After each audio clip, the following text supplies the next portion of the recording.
Այո, շատ սպասում ենք, երկուշաբթի օրը գալիս ենք եւ նկարելը, եւ թեյը, սուրճը, իրար հետ զրուցելը, վարժությունները բոլորը օգնում են, դուրս են գալիս այդ վիճակից։ Այս ոգևորությամբ Լուսինե Վիզոյանը Արցախից բռնի տեղահանված տարեցների աջակցության սրճարան այցելությունների մասին է պատմում։ Այստեղ շատ լավ անցնում, հանդիպում ենք մեր հարազատներին, Արցախից բնագաղթված, ճանաչում ենք, իրար հետ զրուցում,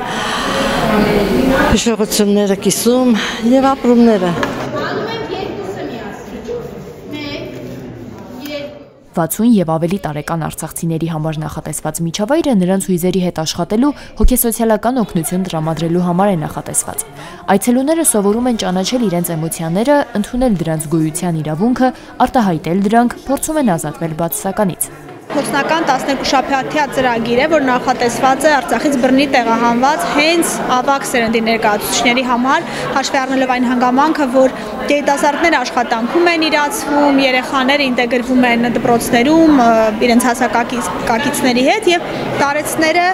մնում էին, այսպես ասած, լուսանցքում, որովհետեւ իրենց շատ դժվար էր, ամենադժվար էր, խոցելի էին եւ մենք որոշեցինք իրականացնել այս ծրագիրը։ Ծրագրի շահառուների հետ 12 շաբաթ աշխատելու են հոգեբաններ, սոցիալական աշխատողներ, արտ-թերապիստներ։ Նրանց վերապատրաստել ու նրանց հետ ամեն շաբաթ դեռ աշխատում է հոգետրավմայի ուղղությամբ մասնագիտացած կլինիկական հոգեբանը, որպեսզի հոգեբանական օգնությունը հանկարծ չվնասի մարդկանց։ Ես վերապատրաստել եմ հոգեբանների թիմին, որը որ աշխատում է Արցախից բռնի տեղահանված տարեցների հետ, պատրաստել եմ օրակարգը 12 հանդիպումների, թե ինչ պետք է լինի, որից հետո ինչ ենք անելու։ Սկսելու ենք հուզական բանականությունից, ուսումնասիրելու ենք հույզերը, թե ինչ են հույզերը, ինչպես են իրենք արտահայտվում իրենց առողջ եւ անառողջ ձևում։ Օրինակ ամենակարևոր բանը, որ չկան լավ ու վատ հույզեր, բոլոր հույզերը համահավասար են, վիշտը, վախը, ջղայնությունը նույնիսկ,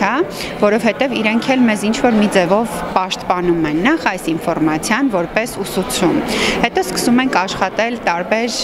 մեթոդներով, տարբեր թերապևտիկ մեթոդներով, արտ-թերապիայի, երաժշտական թերապիայի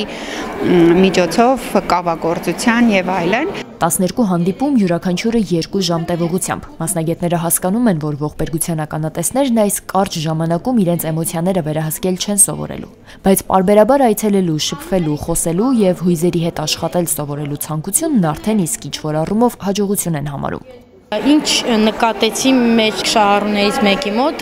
առաջին օրը որ եկել էր, ասում էր, չէ, ես երևի չգամ, չեմ ուզում, ասի եկեք փորձենք, առանց փորձելու չեն կարող իմանալ։ Երկրորդ հանդիպմանը եկավ, էլի սենց կամուկացով, երրորդին է գալիս, բայց արդեն կամուկացով չէ, ասում եմ, սովորեցիք, ուզում եք գաք, ասում եմ, գիտես, ասում եմ, ես այստեղ որ գալիս եմ, ես լիցքաթափվում եմ։ Ես մոռանում եմ ինչ ա եղել այդ 2 ժամը, ես մոռանում եմ ինչ եմ ես թողել անցյալում, ես ներկայով եմ ապրում։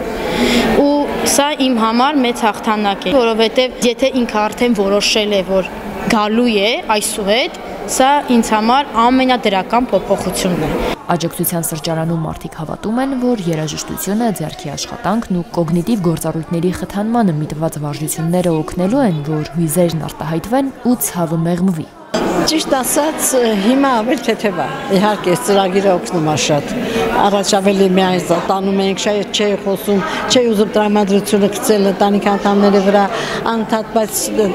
լուրերն ենք լսում, նեղվում ենք, լացում ենք։ Հիմա մի քիչ արդեն որ գալիս եք, լիցքաթափվում եք, օգնում է սա շատ։ Սրճարանները գործում են Երևանում եւ Գյումրիում, Զաքարիա Քանաքերցի 1 եւ Շիրակացի 8 հասցեներում։ Ամեն խմբում ընդգրկված է մինչեւ 30 անձ։ Խմբերին միանալ դեռ հնարավոր է։ Երամսյա փորձնական ծրագրից հետո գուցե այն շարունակվի ընդլայնվելով այլ համայնքներում, որտեղ կենտրոնացած են Արցախից բռնի տեղահանված հայերը։ Արուսյակ Կապուկչյան, Գագիկ Սիմոնյան, Ռադիոլուր։